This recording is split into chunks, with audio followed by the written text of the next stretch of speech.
the KMNN studios, this is the Kids Morning News Network. Good morning, my friends. It's June 21st, 2024, and I'm Alex in the KMNN studio in New York.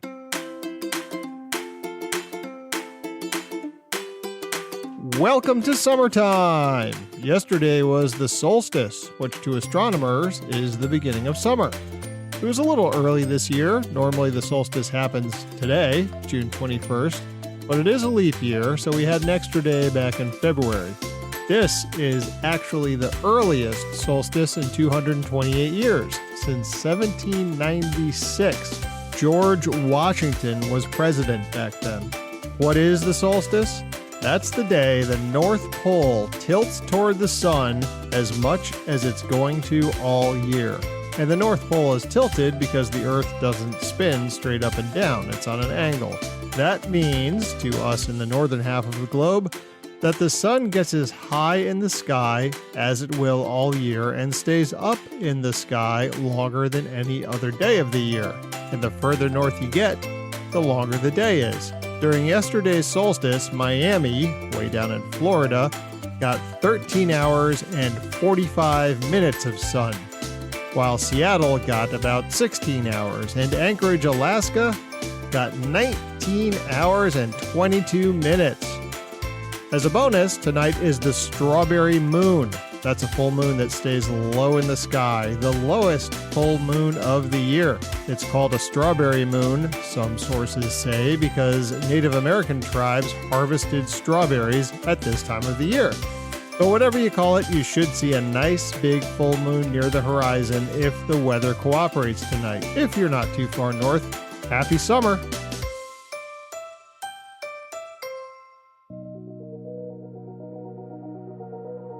Time for today's Starliner update.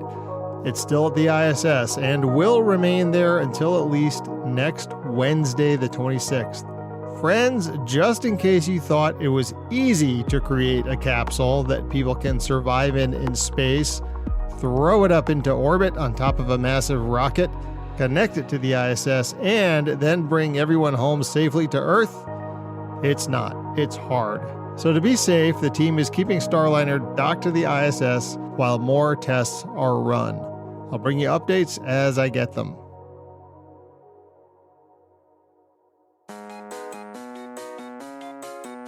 A new study of monkeys gives us a great lesson in cooperation. The monkeys are called macaques, and they live on an island off Puerto Rico.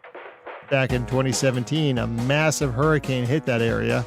Puerto Rico was hit hard, and it affected the wildlife as well as the people.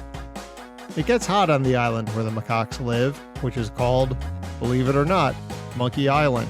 So they spend a lot of time hanging out in the shade. For them, shade isn't just about being comfortable, it's literally life or death.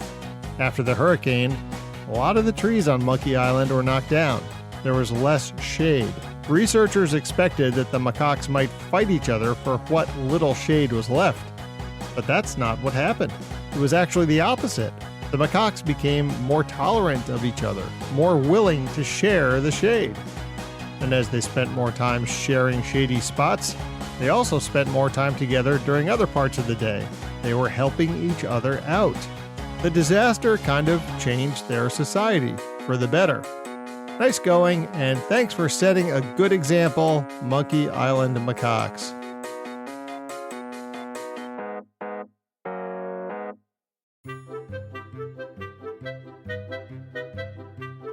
All right, it's riddle time. Wednesday's riddle was, what starts with a T, ends with a T, and has tea in it? Well, that's pretty obvious. A teapot.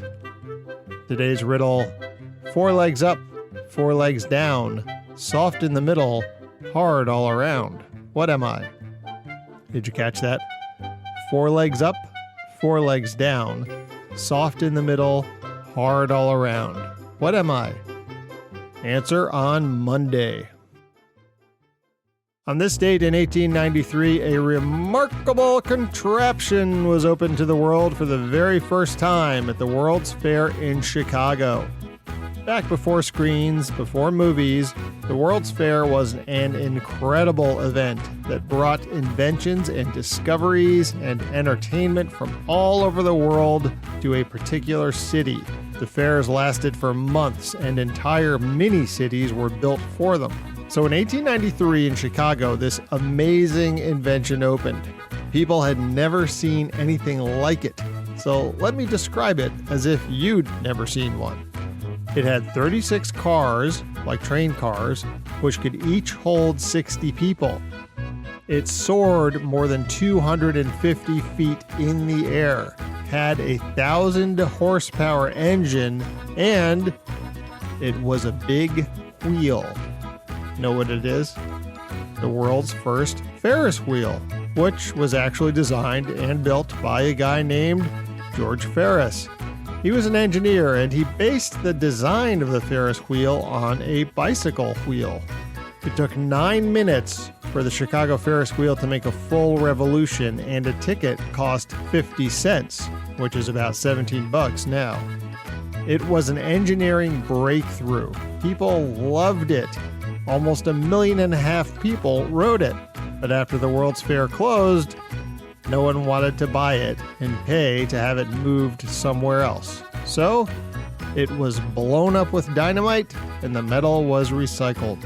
So if you ride a Ferris wheel this summer as you're enjoying the view, think about the amazing ride that 1.5 million people took in 1893.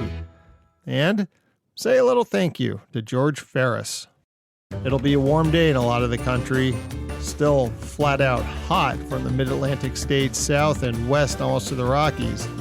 Stay hydrated and stay out of the sun as much as you can. Also very hot in Arizona. We should see rain across the Front Range moving east and up along the northern plains. Well, that's the show. Thank you very much for listening. Grown-ups, check out my brand new Patreon. You can become a supporter by donating as little as $1 a month, and there are bonuses depending on your level of support. And hey, if you like this episode, please subscribe to the Kids Morning News Network. I'll be back on Monday. Hope you are too. From the KMNN Newsroom, this is Alex, signing off.